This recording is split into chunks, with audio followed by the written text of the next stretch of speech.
Whew, sorry guys. Don't have a lot of time right now. It's free comic book day. Gotta run out and get some free comics, but free comics aren't the only deal. Exhausted. I'm here to tell you about Live Nation's Concert Week. Okay, I need five. Hey guys, Emo Cat Dad here, and I'm here to tell you about Live Nation's Concert Week. They finally announced it. Usually it happens the first week in May. I've been patiently waiting for that announcement. It never came until Thursday of this past week. Finally got the announcement. Now, if you clicked on this video and you're like me, who has always celebrated Concert Week, you're probably cheering, yes, it's finally here. They made us wait a little longer this year. That's not cool. But if you don't know what Concert Week is, here's a brief overview. So Concert Week is started by Live Nation to celebrate Concert Day. Generally speaking, it's been the first Wednesday of every May. However, this year they kicked it to the second Wednesday for some strange reason. But anyways, to celebrate, Live Nation releases a select number of tickets for sale on their website through Ticketmaster that are $25 all in. What does $25 all in mean?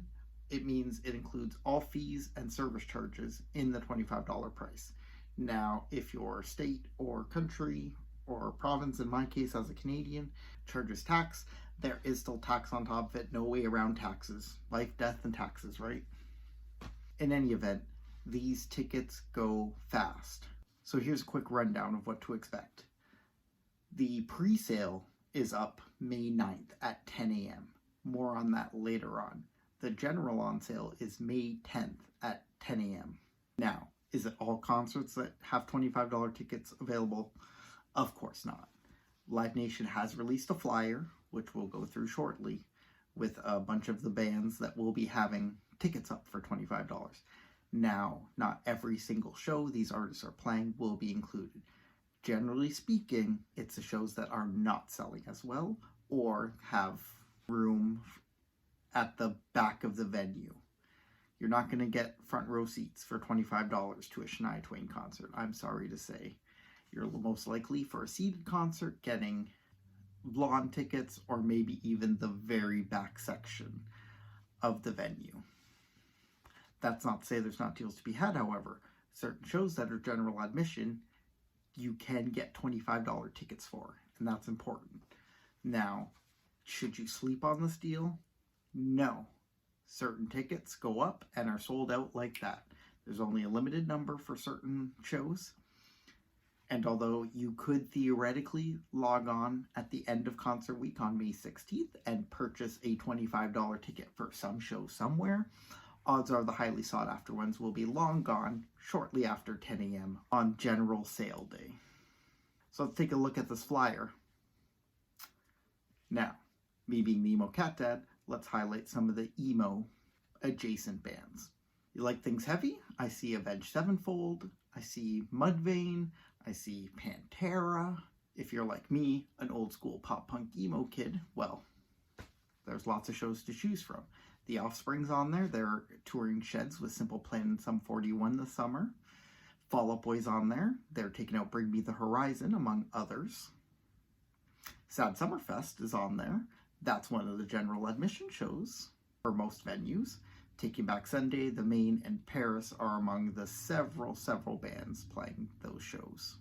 Jimmy Eat World and Manchester Orchestra, can't go wrong with that combo. And of course, one of my most anticipated, the All-American Rejects and New Found Glory tour.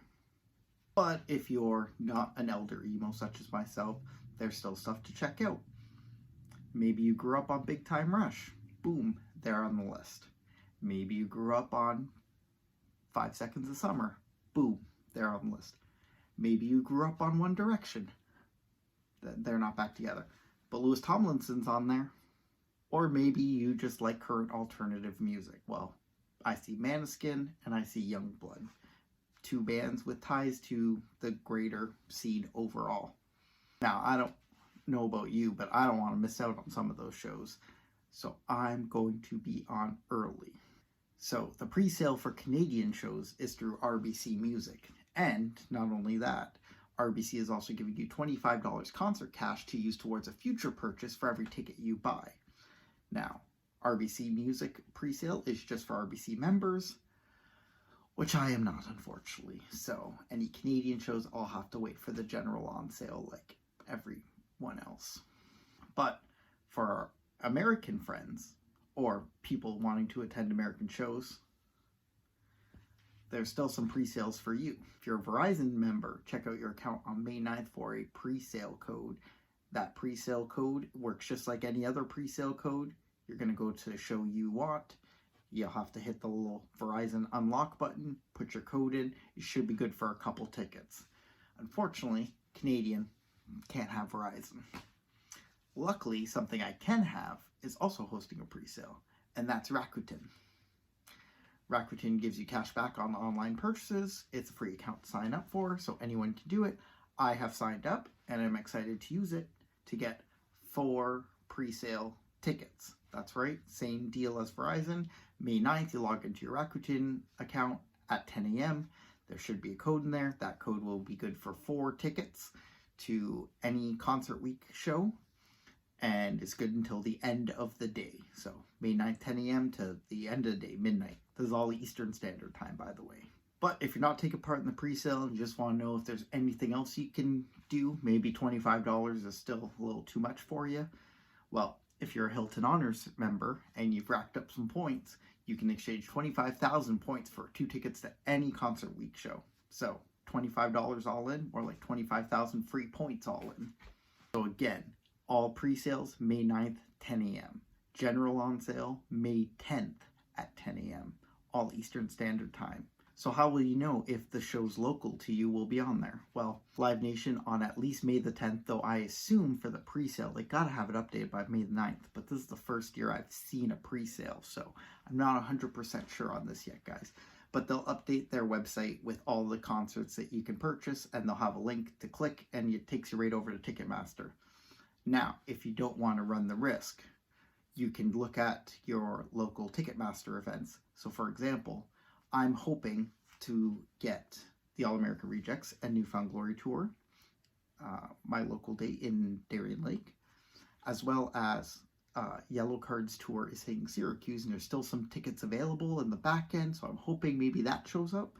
I'm probably going to have those Ticketmaster events open at 10 a.m. so I can refresh, and then where it shows you to apply the filters, there should be Live Nation Concert Week and Live Nation Concert Week pre-sale. Again, as I explained, the pre-sale portion, you should just have to unlock that by putting your code in. That's probably the route I'm going to take to hopefully get those 2 with my 4 pre-sale codes. General on sale is more of a free-for-all. Unfortunately, you'll just have to be quick clicking. You can sort by venues or by city. You can put in your city in there, and it will give you all the events close to you, and you'll just have to scroll through and get them quick. But like I said, these tickets fly quick. In past years, I tried to get some 41 tickets at my local Toronto venue, and unfortunately, by the time I got to their page at 10 minutes after the sale had started, all the $25 tickets were scooped up. So this is something you don't want to set an alarm for and wake up at noon to see what's there. Odds are you've already missed out on some shows you want. But that flyer isn't inclusive of all the shows. As I mentioned, I'm hoping to get some Yellowcard tickets. Certain bands have already reached out and said that some of their shows will be included. For example, Weezer has said they will have shows on the $25. They are not on the flyer. I don't anticipate being a lot of shows. And like I said, these are generally shows that aren't selling well. For example, I specifically mentioned the Fall Out Boy show that's on the flyer. I am looking forward to hopefully being able to go. But the Toronto date's completely sold out. Toronto show is not going to be on there. However, Darien Lake might be. There's still some tickets available. I'm hoping they make the lawn seats available for $25 at the very least. Snatch those. Another option, other than the artist announcing it themselves like Weezer did, is to check with your local promoter. For example, Embrace Presents is local promoter in Toronto. They post on their Instagram a whole slew of shows that they're putting on that will be part of the $25 Live Nation concert venue. And not all of these are even Live Nation venues. As far as scene cred goes, you're looking at bands like The Rocket Summer, The Ghost Inside, and Under Oath's co-headliner, Parkway Drive, again, if you like it heavy, as well as Mastodon and Gojira. So lots of stuff still, even if it's not on the flyer. That about does it, guys. I have to run out and get more free comics. I hope you come back and check me out more. There's probably some videos on screen telling you to watch more stuff. But if it's May 9th or May 10th, close to 10 a.m., you probably shouldn't click those and get on livenation.com/concertweek to get all the info on what shows you'll be able to snag some cheap tickets to. After you've bought your tickets from Concert Week, be sure to let me know in the comments what you snagged, especially if it's emo adjacent. Your friendly neighborhood emo cat dad wants to know, and I want to hear you sad this summer. Emo cat dad out, and as always, cut my wrists and hit subscribe.